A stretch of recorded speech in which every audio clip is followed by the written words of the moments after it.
रोहित मारवा की कौन सी तलाश हुई आखिर पूरी? कौन से होश उड़ाने वाले राज खोले रिया ने आर्यन के सामने? साथ में मूवी देखते हुए अनिका ने रोहित मारवा के कंधे पर रखा अपना सर। क्या हो पाएगा ज्योति बुआ का ऑपरेशन सही समय पर, या डॉक्टर अमृता को चुकानी पड़ेगी एक भारी कीमत?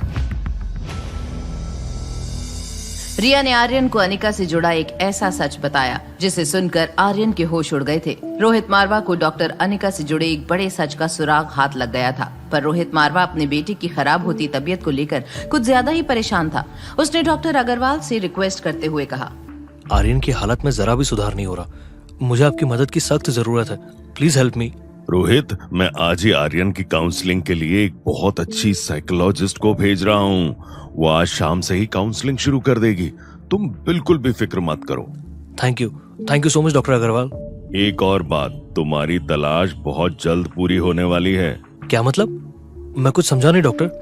डॉक्टर अग्रवाल को कुछ ऐसा मालूम पड़ गया था जिसे जानना रोहित के लिए बेहद जरूरी था। वहीं दूसरी तरफ रिया बताने वाली थी आर्यन को उसकी माँ से जुड़ा एक ऐसा सच जिसे सुनते ही आर्यन के पैरों तले से जमीन खिसकने वाली थी। आर्यन, मुझे सब समझ आ गया है। तुम मेरे क्लोन नहीं, मेरे जुड़वा भाई हो। मेरी मम्मा तुम्हारी भी मम्मा है और तुम्हारे डैड हम दोनों के डैड हैं। तुम ही मेरे वो भाई हो जो बचपन में खो गए थे। क्या तुम ये कहना चाहती हो कि अनिका मॉम ही मेरी रियल मॉम है? फिर डैड मुझे क्यों मॉम से अलग रहने को कहते हैं और मैं खो गया था, पर कैसे? तुम्हारे इतने सारे क्वेश्चन का आंसर तो मुझे नहीं मालूम, बस इतना मालूम है कि मेरा जुड़वा भाई बचपन में खो गया था और वो तुम हो। क्या मम्मा ने मुझे खो दिया था जैसे मैं अपनी पेंसिल्स खो देता हूँ?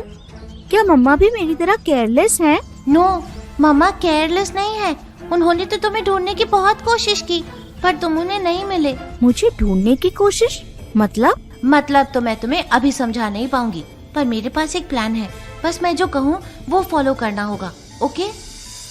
नन्ही रिया ने अपने माँ बाप को साथ लाने का प्लान तो बना लिया था, लेकिन उसे क्या पता था कि उसका ये प्लान उन्हें एक बड़ी मुसीबत में डाल देगा। वहीं डॉक्टर अग्रवाल ने रोहित को बता दिया डॉक्टर अमृता से जुड़ा एक ऐसा सुराग जिसकी तलाश में रोहित मारवा कब से था। तलाश? कहीं ये डॉक्टर अमृता के बारे में तो नहीं? You are absolutely right Mister Rohit, ये डॉक्टर अमृता से रिलेटेड ही है। आपकी तलाश अब खत्म हुई। वो आज शाम को हमारे हॉस्पिटल में एक सर्जरी करने वाली हैं। तुम चाहो तो आकर उनसे मिल सकते हो। मैं जरूर आऊंगा डॉक्टर। आप तो जानते हैं मेरे लिए डॉक्टर अमृता से मिलना कितना जरूरी है। आप कैसे भी मुझे उनसे मिलवा दीजिए, चाहे 5 मिनट के लिए ही सही। मैं पूरी कोशिश करूंगा। तुम बस आज शाम को ठीक 5 बजे हॉस्पिटल पहुंच जाना। Okay doctor, thanks a lot. जिस डॉक्टर अमृता को ढूंढने में रोहित मारवा ने कोई कसर नहीं छोड़ी थी, उसी से मिलने का मौका आज रोहित के पास खुद ब खुद आया था। क्या डॉक्टर अमृता की असलियत पर बड़ा पर्दा अब उठने वाला था? दूसरी ओर रिया और आर्यन अब किसी भी हाल में अनिका और रोहित को एक दूसरे के पास लाना चाहते थे। अब सुनो, प्लान क्या है? मैंने डैड से कह दिया है कि वो मुझे फिल्म दिखाने ले जाएं। तुम्हें भी मम्मा को मनाकर पास वाले थिएटर में लाना होगा। पर मैं उन्हें कैसे मनाऊंगा? ओफो, तुम तो बिल्कुल बुद्धू हो। मम्मा को मनाना बहुत इजी है। बस उनके पास जाओ, प्यारी सी स्माइल दो और कहो कि आज मूवी देखने जाने का मन है। बस मम्मा मान जाएंगी। पर उससे होगा क्या? मैं चाहती हूँ कि मम्मा और डैड एक दूसरे के साथ बैठकर फिल्म देखें। मैं डैड को पहले ही थिएटर के अंदर ले जाऊंगी। तुम बस इतना ध्यान रखना कि थिएटर में अंधेरा होने के बाद ही मम्मा अंदर आए और फिर मेरे साथ वाली सीट पर आकर बैठ जाना। ठीक है, जैसा तुम बोलो। प्रॉमिस? प्रॉमिस। प्लान के हिसाब से रिया और आर्यन ने बड़ी मुश्किल से रोहित और अनिका को फिल्म देखने जाने के लिए मना लिया। रिया रोहित के साथ थिएटर के अंदर पहुंच गई थी। वहीं आर्यन भी अनिका को लेकर थिएटर के बाहर टिकट्स की लाइन तक आ चुका था। रिया, तुम 2 मिनट यहीं वेट करो, मम्मा टिकट्स लेकर आ रही है। कोई शैतानी मत करना और कहीं जाना नहीं, ओके? ओके मम्मा, आप टिकट्स ले आओ, मैं यहीं पर हूँ। My good girl. सब कुछ रिया के प्लान के मुताबिक चल रहा था। वो बहुत ही खुश थी। आज पहली बार वो अपने मम्मी पापा और भाई के साथ बैठकर कोई फिल्म देखेगी। मगर तभी रोहित के फोन पर आया एक कॉल। आर्यन बेटा, मुझे बाहर जाना होगा, ये कॉल बहुत इम्पोर्टेंट है। पर डैड, अभी तो फिल्म। इम्पोर्टेंट कॉल है बेटा, प्लीज अंडरस्टैंड। रिया ने रोहित को रोकने की बहुत कोशिश की, पर रोहित ने उसकी बात नहीं सुनी और वो थिएटर से बाहर चला गया। रिया डर के मारे कांप रही थी, क्योंकि वो समझ गई थी कि अगर रोहित बाहर गया तो वो आर्यन को जरूर देख लेगा और उसका प्लान शुरू होने से पहले ही खत्म हो जाएगा। और रिया को जिस बात का डर था वही हुआ। तुम तुम यहाँ क्या कर रहे हो आर्यन? तुम थिएटर से बाहर कब आए? डैड, मैं तो बस वो अभी। कितनी बार बोला है तुम्हें, बिना बताए इधर उधर मत जाया करो। चलो अभी अंदर। रोहित ने आर्यन का हाथ पकड़ा और सीधे थिएटर में चला गया और मौका मिलते ही रिया आर्यन की जगह आकर खड़ी हो गई। कुछ ही देर में अनिका भी टिकट्स लेकर रिया के पास आ गई। रिया जल्दी चलो बेटा, हम ऑलरेडी लेट हैं। चल मम्मा, अब बिना टिकट के तो अंदर नहीं जा सकते थे ना। देख रही हूँ मेरी बेटी बहुत समझदार हो गई है। ये रहे टिकट्स, अब अंदर चले। रिया को इस बात की तसल्ली थी कि उसने सिचुएशन को संभाल लिया था और उनका सीक्रेट सेफ था। रिया और अनिका थिएटर के अंदर आए। वहाँ अंधेरा होने की वजह से उन्हें कुछ भी दिखाई नहीं दे रहा था। पता नहीं हमारी सीट्स कहाँ पर है। रुको, मैं किसी को बुलाती हूँ। नो वरीज मम्मा, सारा थिएटर तो खाली है, हम कहीं भी बैठ सकते हैं। मैं बताती हूँ कि हमें कहाँ बैठना चाहिए। वहाँ उस सीट पर। ओके चलो, जैसी तुम्हारी मर्जी। रिया बस यही तो चाहती थी, रोहित और अनिका का आसपास बैठना। थिएटर के अंधेरे में अनिका और रोहित एक दूसरे को देख नहीं पाए, पर अनिका को तो फिल्म देखने से ज्यादा ज्योति बुआ की सर्जरी की चिंता थी। अपनी नींद पूरी करने के लिए जैसे ही अनिका ने आंखें बंद की, उसका सर रोहित के कंधे पर जा टिका। तभी रिया के एक पिंच से रोहित की नींद खुली तो उसकी नजर बगल में बैठी अनिका से टकराई। रिया को लगा कि उसकी इस हरकत से वो दोनों और पास आ जाएंगे, मगर हुआ बिल्कुल उल्टा। तुम मेरा पीछा करते हुए यहाँ तक आ गई? मिस्टर मारवा, मैं कोई आपका पीछा वीछा नहीं कर रही। मैं तो बस अपनी बेटी के साथ मूवी देखने आई हूँ। मुझे पता है ये सब तुम्हारी चाल है।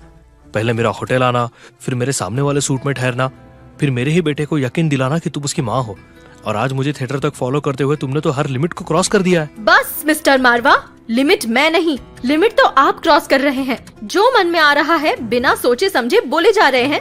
मैं बस वही कह रहा हूँ जो सच है। सच तो ये है कि आप एक नंबर के सेल्फ सेंटर्ड इंसान हैं, जो खुद में इतना बिजी हैं कि अपने बेटे का दर्द तक नहीं देख पाए।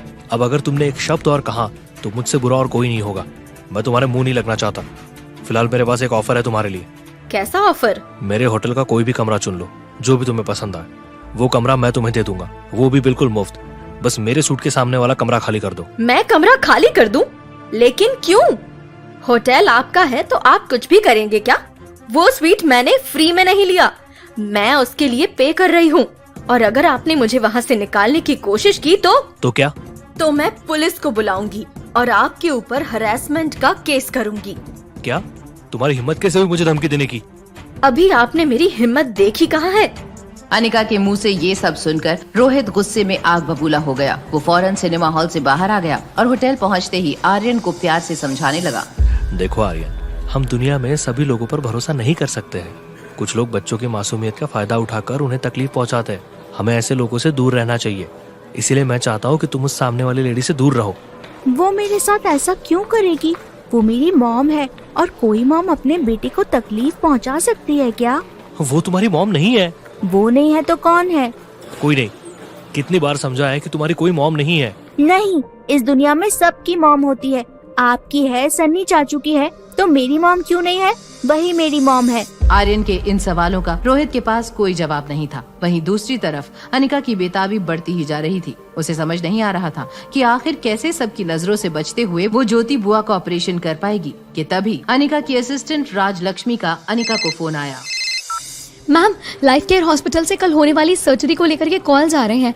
उन्हें क्या रिप्लाई करूं? और हाँ, डॉक्टर अग्रवाल आपका कांटेक्ट नंबर मांग रहे थे। क्या मैं उन्हें आपका नंबर दे दूं? नहीं राजलक्ष्मी, तुम किसी भी हालत में उनके साथ मेरा कांटेक्ट नंबर शेयर मत करना। उन्हें इन्फॉर्म कर दो कि मैं सीधा एयरपोर्ट से हॉस्पिटल पहुंच जाऊंगी। ठीक है। और उन्होंने जूनियर डॉक्टर्स की लिस्ट भी भेजी है, जो मैंने आपको मेल कर दिया। Please check.